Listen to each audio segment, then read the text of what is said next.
Leandro Carnal, na Rádio Bandeirantes. Careca de Saber. Professor Carnal, boa tarde. São 5 horas e 26 minutos e meio. Tudo bem com o senhor?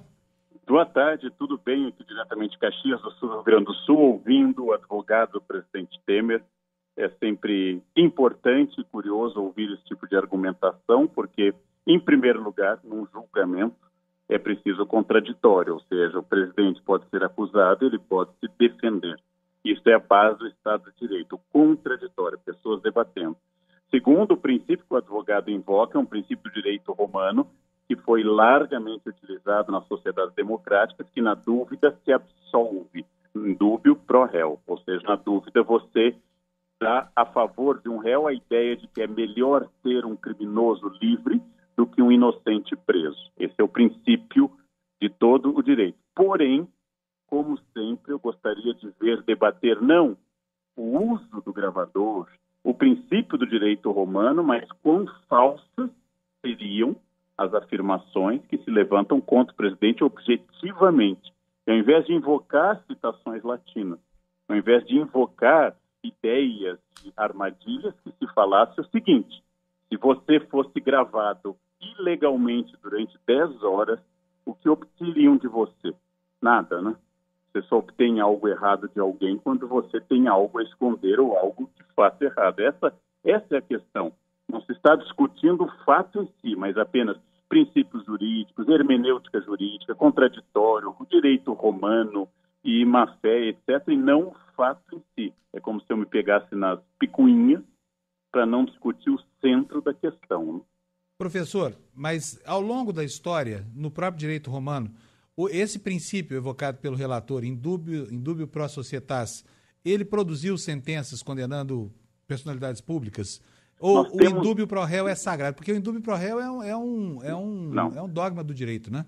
Em direito, sagrado é uma palavra problemática, porque o sagrado não pressupõe o contraditório, né? O sagrado vai sempre pressupor que tem o ateu que não faça adesão ao sagrado.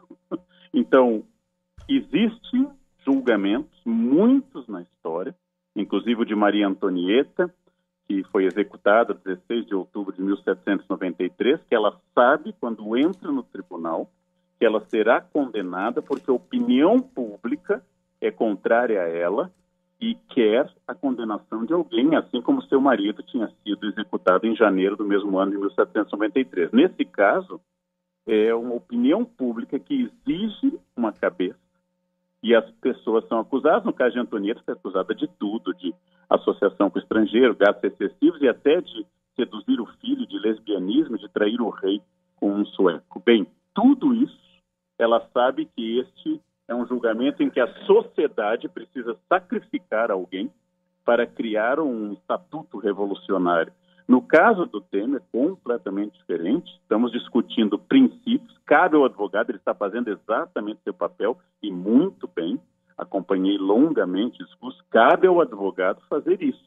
Mas essa interpretação seria melhor se você dissesse objetivamente que não há nenhuma questão relativa à corrupção, a favorecimento e à amparação, por exemplo, de grupos escusos à presidência. Isso sim.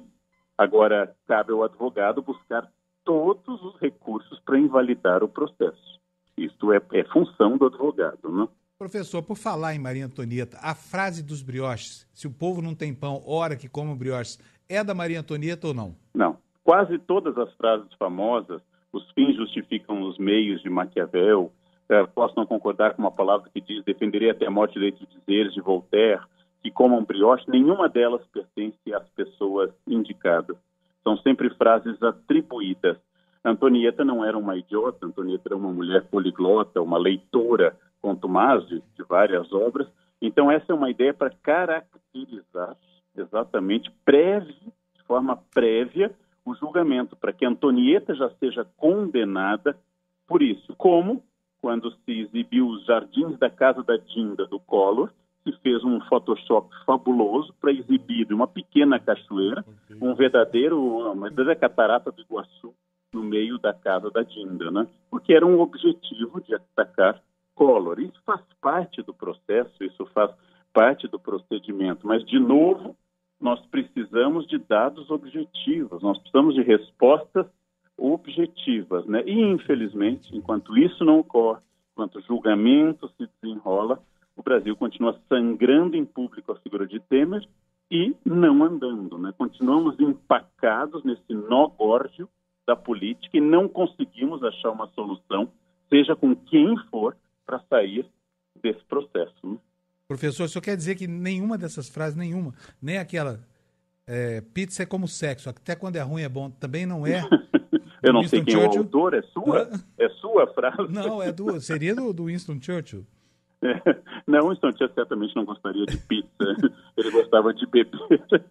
A grande parte dessas frases que a gente utiliza, mesmo a famosa L'État c'est moi, o Estado sou eu, Luís XIV, não é dele, né? O Brasil é um país sério, é do Charles de Gaulle? Não, isso foi durante a Guerra da Lagosta, em 67, que Charles de Gaulle teria dito, mas isso é uma invenção de um jornalista. O Brasil não é um país sério. O Brasil não é um país sério, mas não foi Charles de Gaulle o autor da ideia. E aquela outra que eu vi outro dia numa empresa de logística.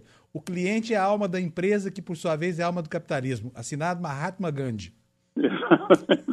Como o Mahatma quer dizer grande alma, ele pode estar pesquisando essa questão dele. Em todo caso, essas frases que a gente atribui a uma personagem, você deve imaginar e deve lembrar, como jornalista experiente, a quantidade de frases que foram atribuídas ao Vicente Mateus, por exemplo, ex-presidente do Corinthians. Qualquer tropeço em regência, ortoepia ou prosódia era de autoria do Vicente Mateus, né? Porque ele passou a ser encarnação simbólica da morte da gramática. Aquele negócio de estocar vento é da Dilma ou não?